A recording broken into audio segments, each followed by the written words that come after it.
चलिए शुरू करते हैं। अभी हम लोग पढ़ रहे हैं क्लास 10 मैथमेटिक्स चैप्टर 1 में अभी तक हमने देख लिया था कि आप यहाँ तक पढ़ चुके थे Euclid's division lemma. Euclid's division lemma क्या होता है वो आपने देख लिया था। अब उसके बाद यूक्लिड्स डिवीजन लेमा का यूज हम कैसे करते हैं उसके बारे में देखेंगे। तो यूक्लिड्स डिवीजन लेमा का आपको मेनली इस चैप्टर में पढ़ना है। उस लेमा का यूज करके दो नंबर या दो से ज्यादा नंबर्स के एचसीएफ फाइंड करने हैं। तो ये कुछ नई बात नहीं है। इसमें आप एचसीएफ फाइंड करने के लिए लॉन्ग डिवीजन मेथड जानते होंगे। लॉन्ग डिवीजन मेथड से आपने एचसीएफ पहले भी फाइंड किया होगा 8th क्लास में भी। तो वही लॉन्ग डिवीजन मेथड है, उसको यूक्लिड्स डिवीजन लेमा के फॉर्म में बस रिप्रेजेंट करना है। मेनली वो लॉन्ग डिवीजन मेथड ही है। ठीक है, कैसे है वो जब हम क्वेश्चन करेंगे तो अभी आपको समझ में आएगा। इसके अलावा इस चैप्टर में आपको उसके बाद आपको पढ़ना है fundamental theorem of arithmetic. Fundamental theorem of arithmetic में आपको क्या पढ़ना है, मेनली नंबर्स के प्राइम फैक्टराइजेशन। और प्राइम फैक्टराइजेशन मेथड पढ़ने के बाद इस फैक्टराइजेशन का यूज करके किसी भी नंबर की इरेशनलिटी प्रूव करना, या फिर उसका जो डेसिमल एक्सपांशन है वो टर्मिनेटिंग है या नॉन टर्मिनेटिंग है उसके बारे में पता करना। और फैक्टराइजेशन मेथड से एचसीएफ और एलसीएफ ये तो आप पहले से भी जानते हो, एचसीएफ और इसमें भी देखेंगे। ठीक है, तो इतनी चीजें हम इस पहले चैप्टर में पढ़ेंगे। ठीक है, तो अभी हम यूक्लिड्स डिवीजन लेमा क्या होता है वो पढ़ चुके हैं। अब उसका यूज करके जो है एचसीएफ कैसे फाइंड करते हैं उसके बारे में पढ़ेंगे। तो एचसीएफ फाइंड करने के लिए क्या है, आप लॉन्ग डिवीजन मेथड तो जानते हो। कोई एचसीएफ फाइंड करने के लिए क्या होता है, कोई दो या दो से अधिक नंबर दिया होगा, दो या दो से ज्यादा कोई नंबर दिए होंगे और उनका एचसीएफ फाइंड करना है सिंपली। तो लॉन्ग डिवीजन मेथड आप जानते हो। अब उसको यूक्लिड्स डिवीजन लेमा के अकॉर्डिंग बस रिप्रेजेंट करना है और कुछ इसमें कोई बड़ी बात नहीं है। बहुत ईजी है, आप सब जानते हो। जब क्वेश्चन करेंगे तो आपको आसानी से समझ में आएगा। चलिए देखते हैं। चलिए अपने पास एक एग्जांपल है कि हमें एचसीएफ फाइंड करना है 135 और 225 का, 135 और 225 का। तो इसके लिए कैसे करते हैं, सबसे पहले आपको लॉन्ग डिवीजन मेथड से मालूम है कि जो छोटा नंबर है उसको उससे बड़े नंबर को डिवाइड करते हैं। जैसे 225 है और 135 है, तो इसमें 135 क्या है, छोटा है, 225 क्या है, बड़ा है। तो 225 में 135 से डिवाइड करेंगे, 1 टाइम्स लगेगा। तो 135, इसको घटाएंगे 0, यहाँ 9, ठीक है 90, ये क्या आया, ये आया रिमाइंडर। और नेक्स्ट स्टेप में क्या करते हैं कि जो रिमाइंडर आया उससे इसको डिवाइड करते हैं। तो 90 से 135 को डिवाइड करेंगे, फिर से 1 टाइम्स लगेगा, 90, इधर 5 में से 0 गया 5, 45। फिर से रिमाइंडर जो रिमाइंडर आया इस रिमाइंडर से इसको डिवाइड करेंगे। ऐसे ही करते थे तो लॉन्ग डिवीजन मेथड में, तो ये 2 टाइम्स में कैंसिल हो जाए। ठीक है, यहाँ पे रिमाइंडर कुछ नहीं आया।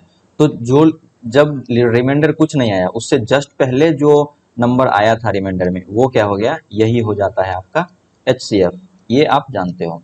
अब देखो यूक्लिड्स डिवीजन एल्गोरिदम से एचसीएफ फाइंड करने में क्या कहता है कि अगर आपके पास कोई भी दो नंबर दिए हुए हों, ठीक है,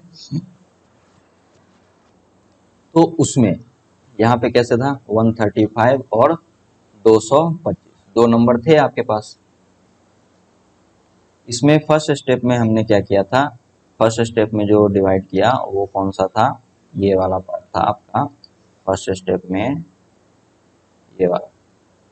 ठीक है, अब इसको यूक्लिड्स डिवीजन जो लेमा हमने पढ़ा है उसके अकॉर्डिंग अगर रिप्रेजेंट करना चाहें तो इसको आप कैसे लिखोगे। देखो क्या था, यूक्लिड्स डिवीजन लेमा क्या कहते हैं कि जिसमें डिवाइड करते हैं 225 इक्वल टू जिससे डिवाइड किया 135 इंटू जो क्वोशेंट आया वो प्लस रिमाइंडर।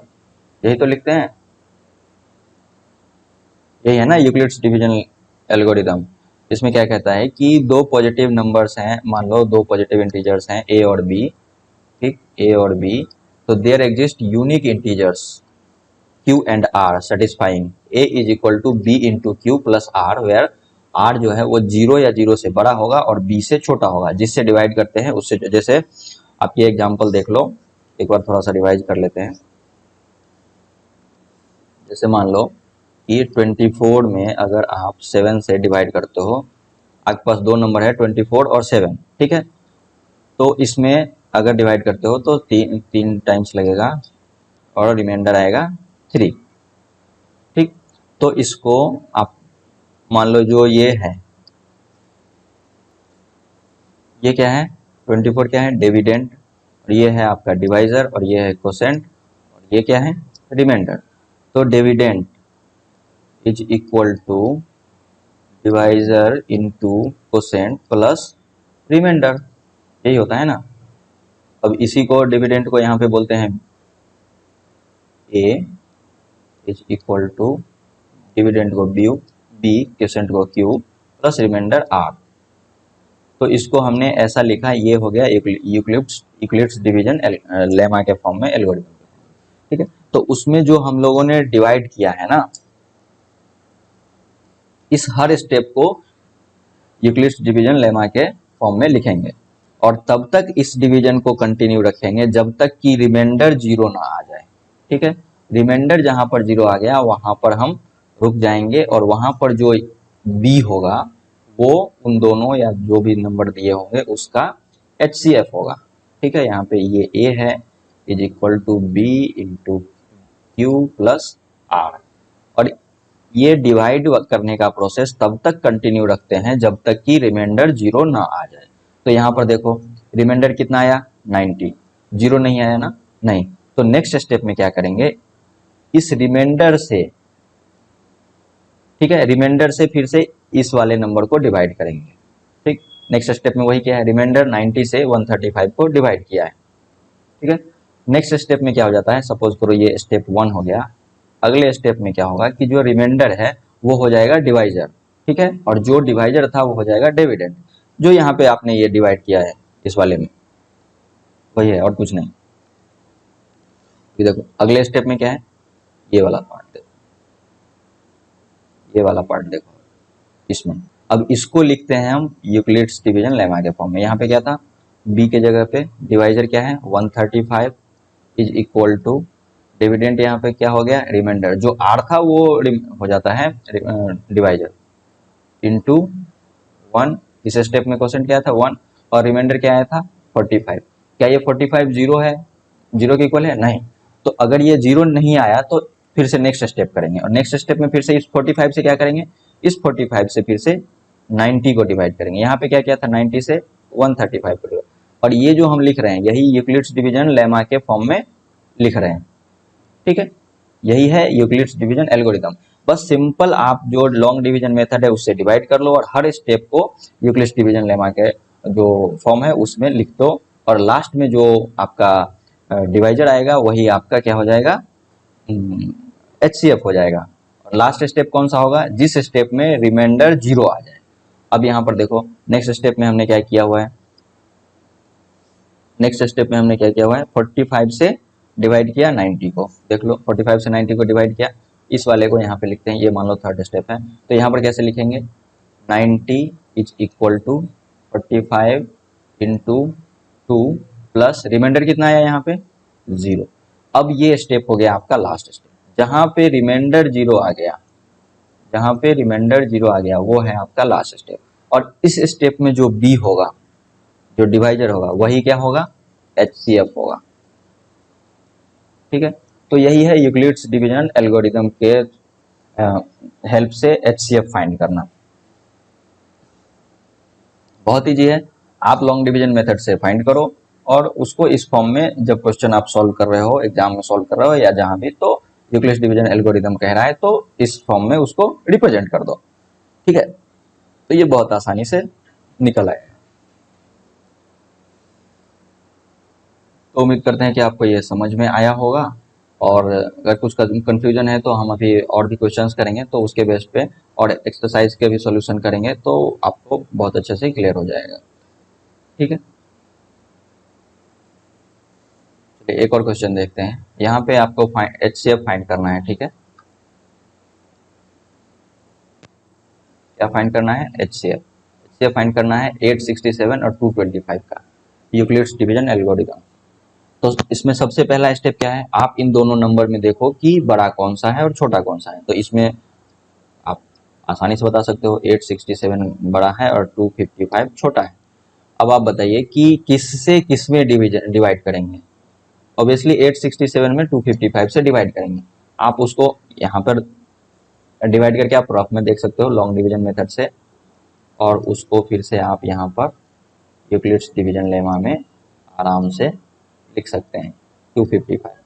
तो ये 3 टाइम्स आएगा। अब ये 3 टाइम्स कैसे आएगा, तो ये जितना ज़्यादा आप प्रैक्टिस करोगे उतना आपको ये अंदाज़ा होता चला जाएगा। अभी देखो 255 है, ये 867 है, तो 255 है। अगर 200 होता 3 टाइम्स करते तो 600, और 55 है, इसको 3 टाइम्स करते तो 155 के आसपास, 600 प्लस 155 755 के आसपास है। तो इस तरह से अप्रोक्सीमेशन लगाकर, या फिर आप अगर बहुत नए हैं तो इसको मल्टीप्लाई करके देख लो 2 टाइम्स 3 टाइम्स 4 टाइम्स अंदाजा से। और जितना ज़्यादा आप प्रैक्टिस करोगे तो फिर आप देखते ही समझ जाओगे कि ये हिट एंड ट्रायल मेथड है, आपको अंदाजा होने लगेगा कि कितना टाइम्स लगाना है। तो 3 टाइम्स करते हैं, ठीक है। 3 टाइम्स करेंगे तो क्या आएगा यहाँ पे, 5 या 15 5, 1 5 या 15 16, 1 3 6 1 7 765। अब घटाएंगे 2 0 1 102, ये क्या आया, रिमाइंडर आया। अभी देखो क्या रिमाइंडर 0 है, नहीं है, तो यूक्लिड्स डिवीजन लेमा में उसी को लिख रहा है। देखो since 867 is greater than 255, so we apply the division lemma to 867 and 255 to obtain। तो इस जो डिवीजन हमने किया यहाँ से हमको क्या, अपने को क्या मिल रहा, ये 867 इक्वल टू 255 इंटू 3 प्लस 122। कहाँ से, यूक्लिड्स डिवीजन लेमा जो आपने पढ़ा है, a equal to B into Q plus R, ठीक है। a 867, b है 255, q आया 3 और r आया 102, तो उसको हमने लिख दिया, ये फर्स्ट है। अब उसके बाद क्या देखते हैं कि क्या रिमाइंडर 0 आया, नहीं। तो since remainder is 102 102 which is not equal to 0, so we apply the division lemma again. और किस पे अब डिवीजन लेमा अप्लाई करेंगे, तो नेक्स्ट टाइम क्या बताया था हमने आपको कि इसका जो डिवाइजर बचा था 255 और 102, इन दोनों को लेंगे 255 एंड 102। तो लॉन्ग डिवीजन मेथड में भी क्या करते थे, जो रिमाइंडर आया उससे डिवाइड करते थे, इससे प्रीवियस स्टेप में जो डिवाइजर था उसको 255 को। तो ये इस डिवाइड करेंगे 102 से 255 को डिवाइड करेंगे तो 2 टाइम्स आएगा, ठीक है। 2 टाइम्स आएगा तो ये क्या हो जाएगा 204, ठीक है। सब्ट्रैक्ट करेंगे 51, तो इसको फिर इस वाले स्टेप को यहाँ इस लेमा के फॉर्म में लिखेंगे 255 equal to 102 into 2 plus 51। Again देख रहे हैं कि रिमाइंडर क्या है, 0 नहीं आ रहा है, so we consider the new divisor 102 और न्यू रिमाइंडर क्या है 51 and we apply the division lemma to obtain. अब इस वाला जो ये 102 और 51, इस पे अब डिवीजन लेमा अप्लाई करेंगे। तो यहाँ पे चूंकि स्पेस नहीं है इसलिए मैं यहाँ पे लिख रहा हूँ 51 से फिर से 102 में डिवाइड करेंगे, ये 2 टाइम्स आएगा तो 102, ये यहाँ पे रिमाइंडर 0 आ जाएगा। अब इसको डिवीजन लेमा के फॉर्म में लिखो 102 इक्वल टू 55 इंटू 2 प्लस 0। अब क्या हुआ, रिमाइंडर यहाँ पे 0 आ गया, तो ये वाला जो है ये लास्ट स्टेप है। Since the remainder is 0 the process stops, ये लास्ट स्टेप हो गया। और since the divisor at this stage, जो लास्ट स्टेज का जो डिवाइजर है वही आपका क्या होगा, HCF हो जाएगा। तो इसका HCF क्या हो जाएगा, HCF ऑफ 867 एंड 255 इज 51, ठीक है। तो इस तरह से आप यूक्लिड्स एल्गोरिदम से किसी भी 2 नंबर का HCF फाइंड कर सकते हैं, ठीक। अभी जब एक्सरसाइज में हम एक एक करके सारे क्वेश्चन सॉल्व करेंगे तो और भी अच्छे से क्लियर होगा, ठीक है। तो यहाँ तक रखते हैं, फिर नेक्स्ट पार्ट में